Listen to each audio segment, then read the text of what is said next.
Welcome to super talks clips. आपके पास समय है कम पर हमारे पास कंटेंट है ढेर सारा।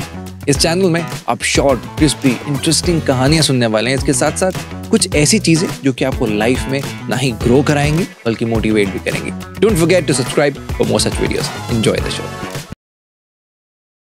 अब एक त्योहार पूरे भारत में मनाया जाने वाला है, जिसके लिए हर इंसान बहुत एक्साइटेड है और कुछ ना कुछ अपने स्तर से करना चाहता है।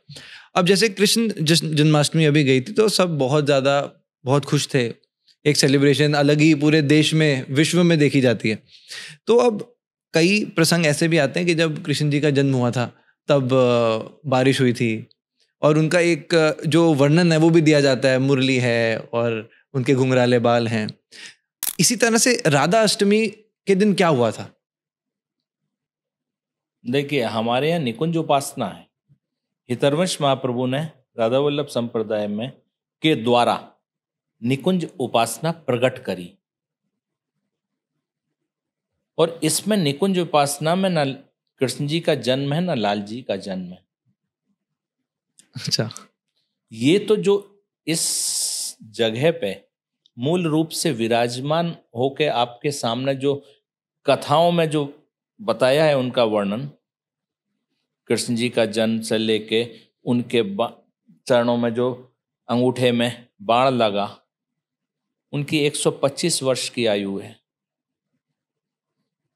जन्म से लेके उस बाण लगने की घटना तक, जिसमें उन्होंने वृंदावन ब्रज की लीलाएं भी करी, कंस को मारा, मथुरा गए थे, फिर द्वारिका बनाई, महाभारत की रचना करी। ये सारी लीलाएं वो 125 वर्ष के जो श्री कृष्ण रहे हैं उसी 125 वर्ष में करी है उन्होंने।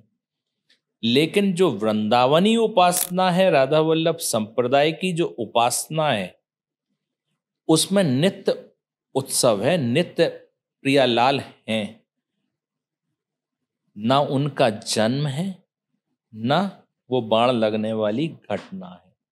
यहां निकुंज के जो प्रियालाल हैं उनकी उपासना है, जो ना आदि है उनका, ना अंत है। ये लीला अब 125 बाण लगने की लीला के बाद में जो ब्रज में कृष्ण पैदा हुए, उनके जो बाण लगा फिर वहां पर सौराष्ट्र में,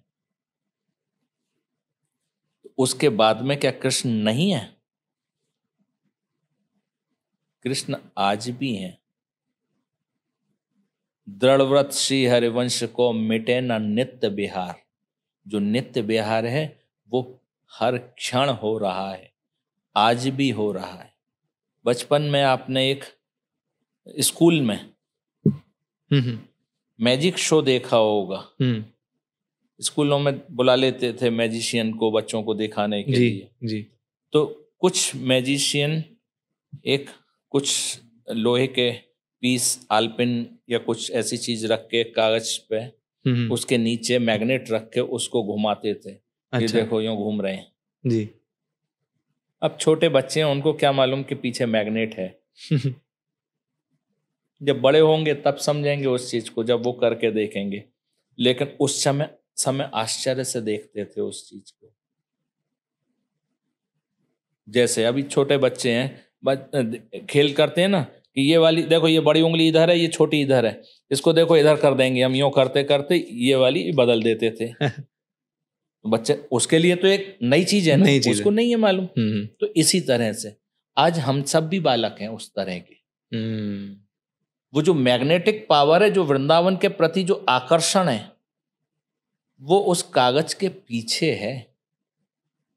हम लोग तो वो लोहे के टुकड़ों की तरह उस मैग्नेट की तरफ आकर्षित हो रहे हैं। तो वो जो मैग्नेटिक पावर है वो प्रियालाल की आज भी लीलाएं हो रही हैं। तब किसी भी तीर्थ के लिए ऐसा उच्चाटन नहीं होगा घर छोड़ के चलो वृंदावन।